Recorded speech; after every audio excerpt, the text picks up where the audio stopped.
no benna na kojo ndori ake hụrụ settings August meeting da ya hụ ndo ma egbu ya wụ ewa Egbu Women Association both woman na brother shi meji ohere ekele nọ na agụrụma ọ wụ onye apara masha danne ya wụ ọbịa ịwala eji m agba ndị mmadụ sha iji emeghe emechie ya ike anyị agwụla ndị rụrụ palas kpọọ ya anyị agwụla ndị rụrụ alaeze eluigwe kpọọ ya palas ya wụ Egbu London ịwala ha ewu ụmụ ndị ndoma egbu ịhụ na ụmụ nwaanyị gbachiri ike hụrụ ukwu mega ha rapụla ka nke ahụ ka ha wụ ka kpọghara m nga chebe agba gị nụrụkwa ka ọjọma ndị owere mere gike ndị owere emehụ gike ịhụ na anya ụmụ nwaanyị ndị ahụ otu ukwu ụdara nwa odu eji aka ịhụ na aha ọlụkpọ o ji ere ọcha cleanliness ya wụ ndị owere ịhụ na shashi gị every owere man is an Englishman ma nwoke ma nwaanyị aka ịhụ na aha ọlụ modernize ọwụ ụnọ korokoro dachi ikuku a na-efe nwe ya wụ fan arịkpa onye ka ahịhịa aragbọga ịhụ na akpa ihe ndị eji ere computerize and modernize ya rụkwa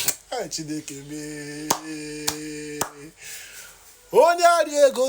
onye eri ofe owere kisho amanụ shinụ nka nwere ke ịma onye mere na mara ndoma egbu anụ kajara kajada ya rị ọbụla nọ mma ịhụrụ bụ ihe niile jerere san san san san san sua ndị uro rie nọshi